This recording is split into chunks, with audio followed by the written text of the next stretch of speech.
Baldwin, you're watching CNN on this Wednesday afternoon. Thanks for being with me. The first White House briefing in more than 2 weeks is actually happening today, and that is moments away. Live pictures there inside the briefing room. The timing is critical since the president now has another comment he may need to clean up. Just yesterday, he made a point to say that he had, quote unquote, full faith in U.S. intelligence agencies. That is certainly at odds with the remark he just made, which came out during the cabinet meeting later this morning. Thank you all very much. Appreciate it. Thank you. Is Russia still targeting the U.S.? Is Russia still targeting the U.S., Mr. President? Thank you very let's much. go. Make your way out. No, you don't believe that to be the case? Let's go. We're finished here. This as the urgency grows to know what exactly President Trump said to Russian leader Vladimir Putin on Monday during their first standalone summit. Russia's government speaks of military agreements being made, but thus far out of the White House on that one and others, crickets. What will we learn at the briefing? Stand by for that. Also, President Trump himself failed to mention any agreements during the cabinet meeting, only repeating a claim he's made before about his relationship with Vladimir Putin. Here it was. We're doing very well. We are doing very well, and we're doing very well, probably as well as anybody has ever done with Russia. And there's been no president ever as tough as I have been on Russia. All you have to do is look at the numbers, look at what we've done, look at sanctions, look at ambassadors not there, look, unfortunately, at what happened in Syria recently. And I think President Putin knows that better than anybody, certainly a lot better than the media. He understands it, and he's not happy about it. And he shouldn't be happy about it, because there's never been a president as tough on Russia as I have been. Let's go straight to our chief White House correspondent standing by, Jim Acosta, there at the White House. And Jim, to the question posed today to the president when asked if Russia is still targeting the U.S., and his response, no, which is in direct contrast to what DNI Coates has said.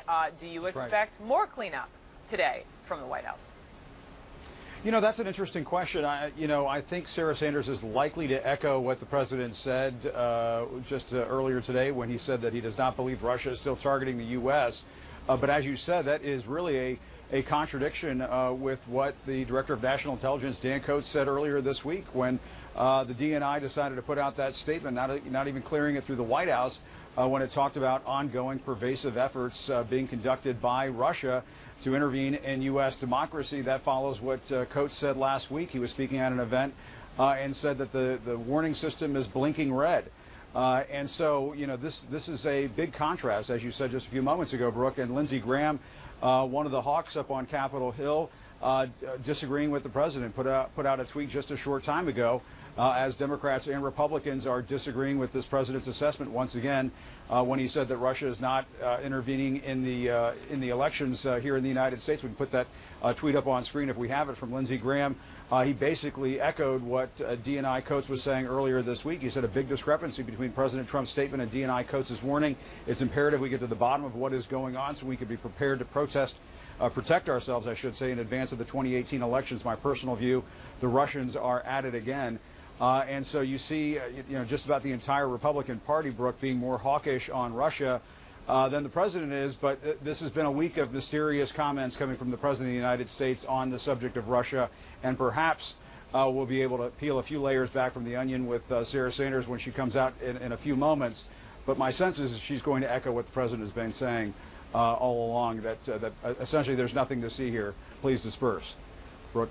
We'll watch for it. Jim Acosta, thank you so much, our chief White House correspondent. Let's start there with what Jim and I were just talking about. I got a number of great people standing by to analyze all of this with me now. CNN chief political analyst Gloria Borger, CNN senior political analyst David Gergen, CNN military and diplomatic analyst retired Rear Admiral John Kirby, and CNN legal analyst Michael Zeldin. So great to have all of you all on. And Gloria, just on this note, you and I were on TV yesterday, right, talking about the attempted cleanup job 1.0 post Helsinki, right, when the president was initially saying he does agree with U.S. intelligence, but wait, in the same breath, he said that it was Russia that attacked the election, but it could be other people too, and now he's saying no when he was asked if Russia is still targeting the U.S., which directly contradicts U.S. intelligence.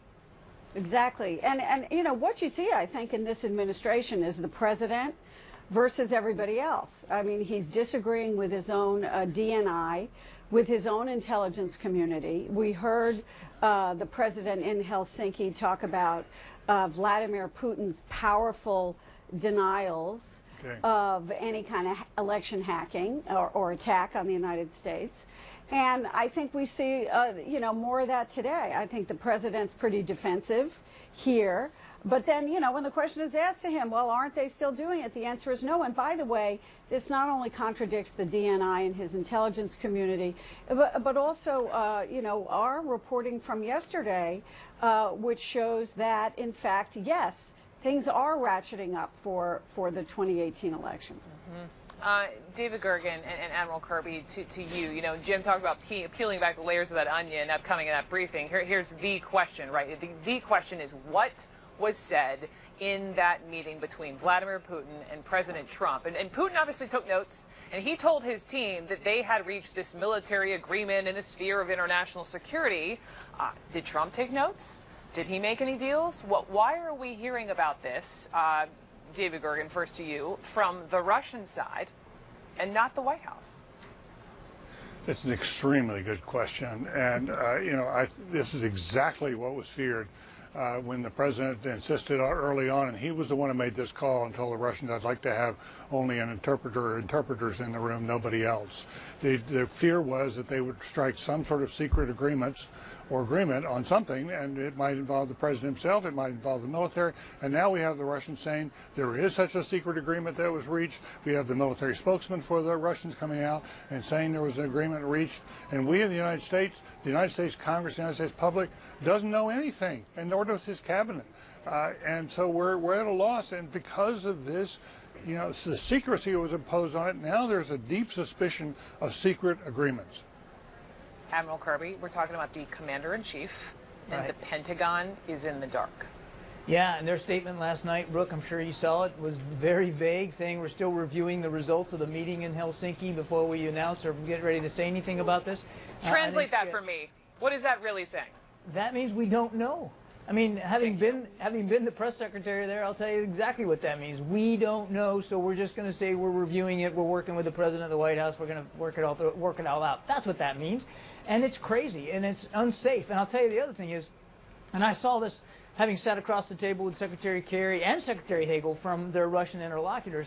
The Russians like plans, they like details. I guarantee you they came out of that meeting with a very specific set of what they think the expectations are, which they communicated directly to their defense ministry, and that hasn't happened on our side. And it couldn't happen because the president probably didn't take notes, probably didn't understand the detail or the history or the context as well as Putin did, and then didn't translate it, or sorry, didn't transfer it to his own defense secretary.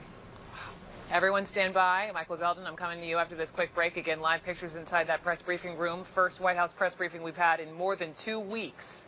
We're going to talk coming up about this new focus on the U.S. translator who was in the room between this meeting between Trump and Putin. More on the woman everyone wants to talk to. Plus, it was the shove seen around the world. You remember this from last year? Now new comments from President Trump alleging an aggressive Montenegro, a NATO ally, could start World War III. Why that jab is raising all kinds of questions about his commitment to NATO. You're watching CNN. I'm Brooke Ball. Raising questions about his commitment to NATO's Article 5. An attack on one member is an attack on all. Here he is on Fox News being asked about why U.S. troops would ever defend this new NATO ally, Montenegro, this small country there, a small southeastern European country with a population smaller than that of Washington, D.C. Watch. Why should my son go to Montenegro to defend it from attack? Why is that? I understand what you're saying. I've asked the same question. You know, Montenegro is a tiny country with very strong people. Yeah, I'm not against Montenegro Right. or Albania. No, by the way, they're very strong people. They're very aggressive people. They may get aggressive. And congratulations, you're in World War III.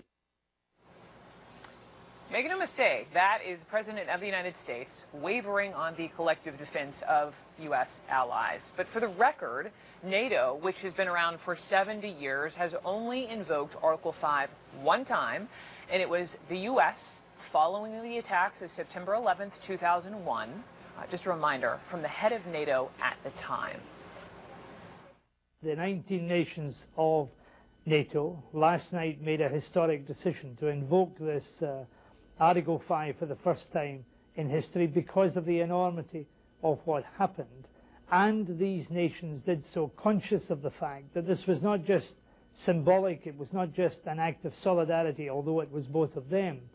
It was also a very clear declaration that this one nation in the alliance has been attacked, and they regard that as being an attack on all of them. That is the reason why, nearly 17 years later, troops from NATO countries are still committed to Article 5 and are still in Afghanistan. Let's go to Nick Payton-Walsh, our CNN senior international correspondent. Nick, what has the reaction been to this overseas? Some confusion, I think, certainly. Why particularly Montenegro, I think, is the first question here. The most recent member of NATO, certainly. They have troops themselves in Afghanistan. You heard Donald Trump there talk about how they're an aggressive nation. Well, they have an armed force of about 1,500 people in a country of 620,000. So they're not necessarily known as enormously militaristic. And, you know, while I think if you see video here, possibly the closest Donald Trump has personally got to Montenegro back in the summit in Brussels last year in May, just 10 days before NATO actually joined, brought Montenegro in. He pushed Duško Marković, the Prime Minister, out of the way to get a better vantage, it seemed, of a press opportunity there. That's possibly the closest he's physically come to it. They joined NATO just 10 days later. So the question really, Brooke, is why Montenegro and why now? Why is that so suddenly in the forefront of the President's mind as a potential flashpoint? Did it relate to his 2 hours in private with Vladimir Putin? None of this, though. You know, when you hear these comments, the sort of tendency is to sort of laugh slightly or be slightly comically baffled by how this has come up in conversation at all. But this is a deadly serious matter for Montenegrins. They've had 2 potential coup attempts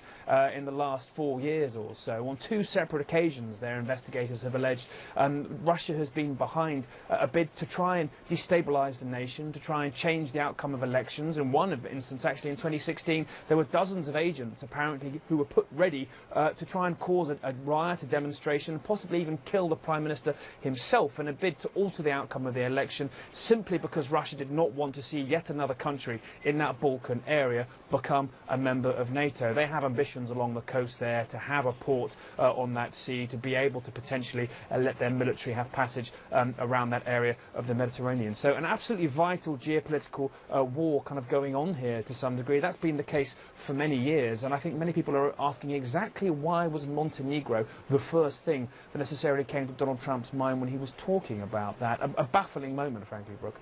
It's baffling. You mentioned the perceived shove. Nick, thank you. Let's play it again. Guys, cue it up. And Admiral Kirby, I want to bring you in as we show this. This was, you know, they have this bit of history, right? The President of the United States with the Montenegrin Prime Minister here.